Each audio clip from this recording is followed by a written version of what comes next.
Morning. It's time to start actually making this rear chassis.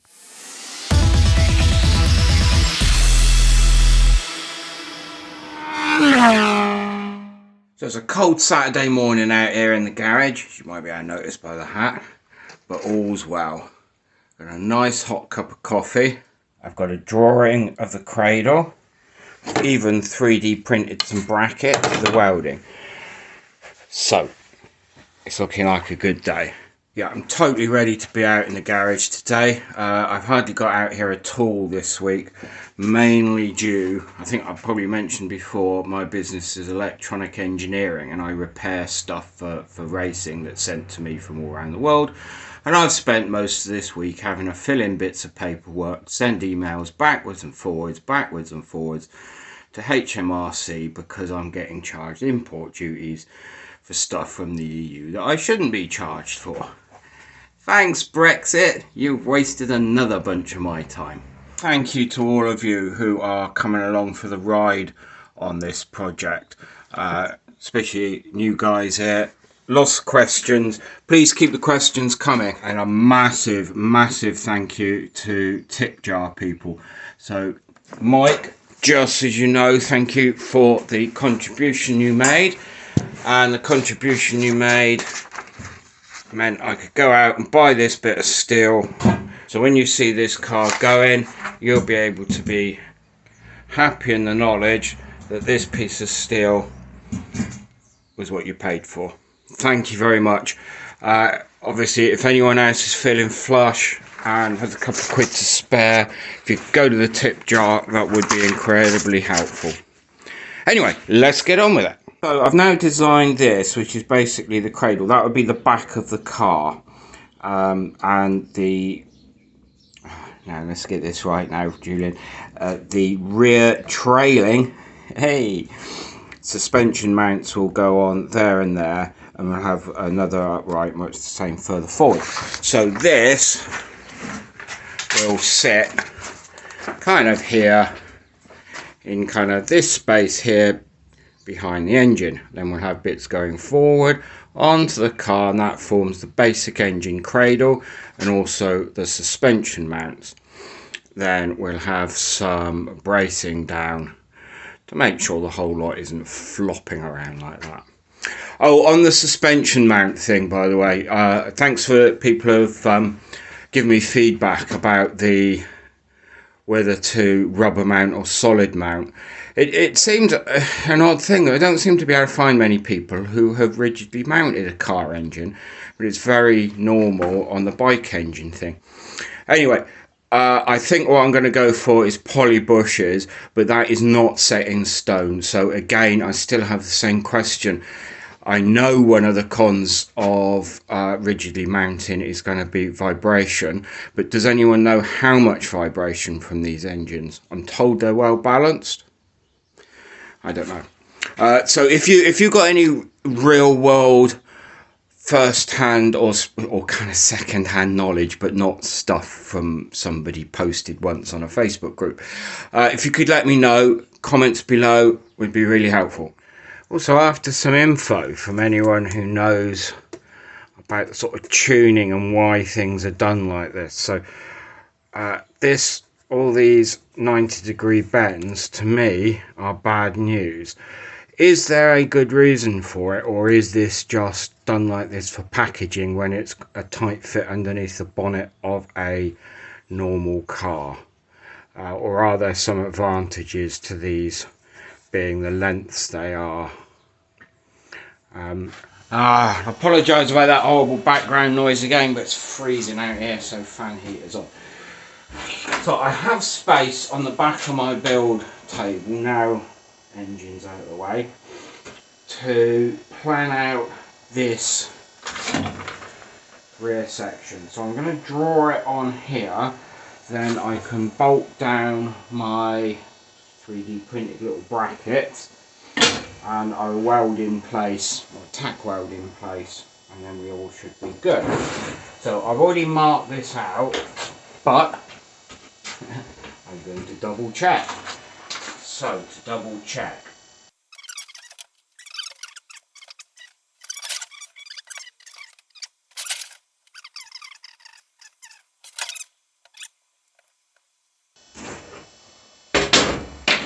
might notice with these, some Wally forgot to design them with holes in. That's not that big a deal. Would have been better if I had have done, but no worries. Right, I'm going to turn you back off so I can get back on with listening to the stranglers.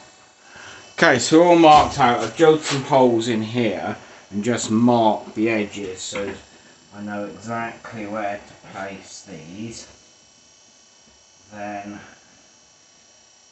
it's kind of nice that these match that as well, so that's a kind of almost a third measurement, isn't it?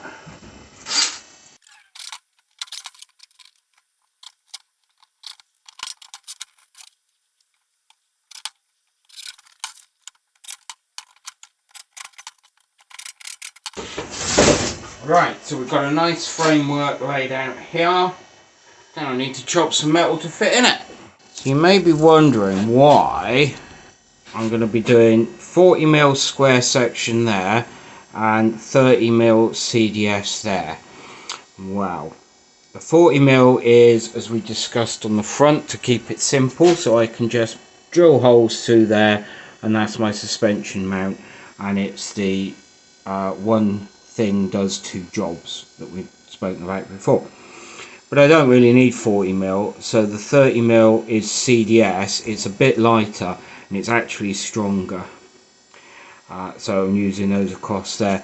The bottom one will have the rear engine mount on as well, and I'm got in my mind at the moment, where, because I'm still not 100% sure about the best balance of this engine, is I'm actually planning on having engine mounts that clamp rather than bolt. So if I'm on a tube, I can clamp onto the bolt, I can clamp onto the tube, and then if I decide the engine is slightly out, I can shift the engine a little bit either side. And because you've got splines into the CV joints, you do have a little bit of tolerance there. And from the measurements before, just moving the engine 10mm one or the other way or the other is going to shift about 10 kilos over. So that's my idea anyway. Right, so let's start chopping this metal around.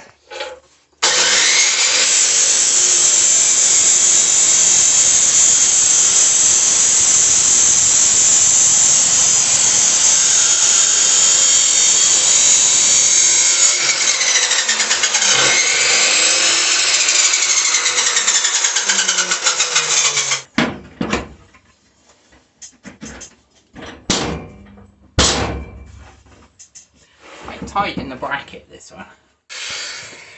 Right.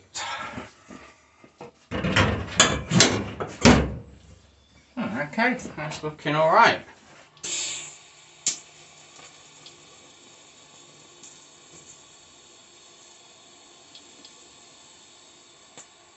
I'll check it's all flat.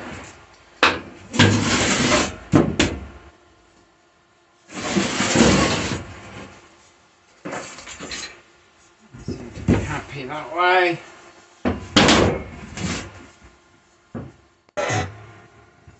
There we are, so that's today's work done. Hopefully you can actually pick out the work in amongst all the crap that I've left on the table that I need to tidy up now. I've got to do a brace across that way yet as well. That will be tomorrow morning. I think I'll get that done. I've been out quite a few hours now. Take me 20 minutes to clear this mess up, and I think if I carry on doing any more welding now, I'm likely to start making cock-ups. Well, I said I finished, but there's always one more thing to do, especially when lovely wife brings coffee out. I'm just marking this up so that I've got nice accurate marks for the middle position, because obviously when I am then trying to line this up on here to connect it to all of this, knowing the middle is pretty vital. Good morning, so it's the whole next day. Hopefully the plan is now, well, the plan is, hopefully I'll get it done, is to do the cross across that way, and then I need to, which I should have probably done first, drill the suspension holes the suspension mounts for the rear trailing suspension arms, and also I get to play with a plasma cutter a bit because I need to cut a kind of a window out of here that would be where the rose joints go through. So this is a sort of a whinge and a question, really.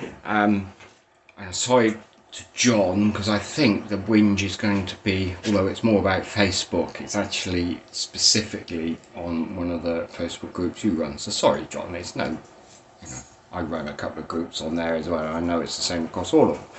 So what is it with Facebook that you ask a question, a straightforward technical question, nobody answers the question, but other people have to answer other things? So I asked a simple thing last night about changing the hub on Mark II uprights to a Mark III hub so I can run bigger wheels.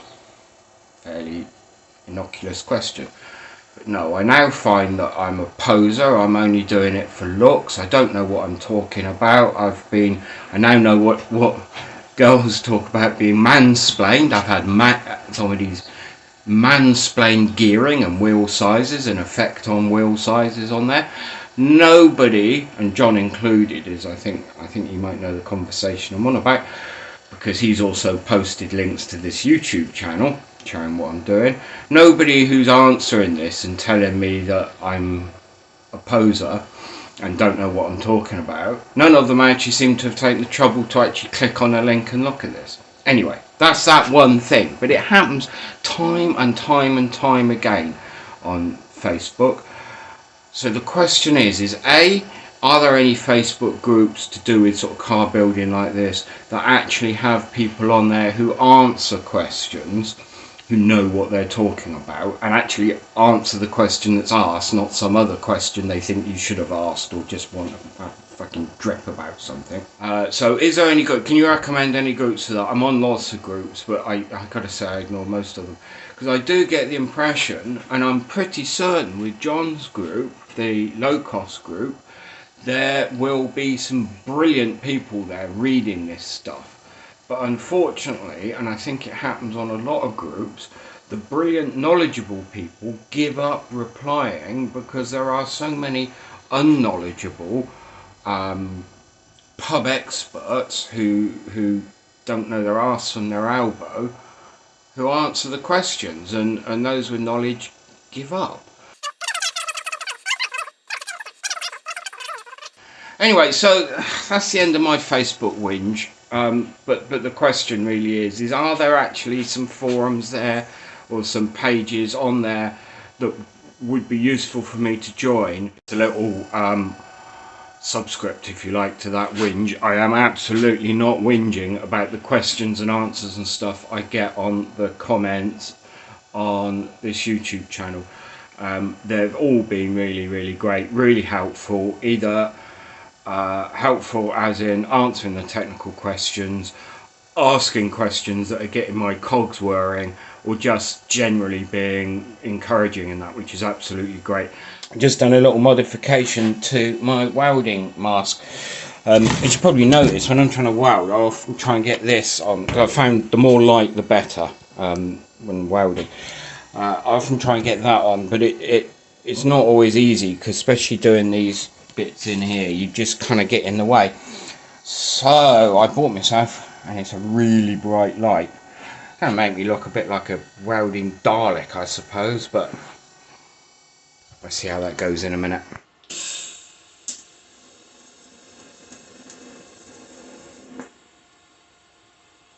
Alright, so that's cross bit all welded in, and this whole thing is completely welded up. I'm going to call that an end for this video now. So the next one will be doing the drilling and plasma cutting on this frame. So as usual, please do the like, do the subscribe thing. Please leave any messages, that'd be brilliant. Thank you very much. Bye.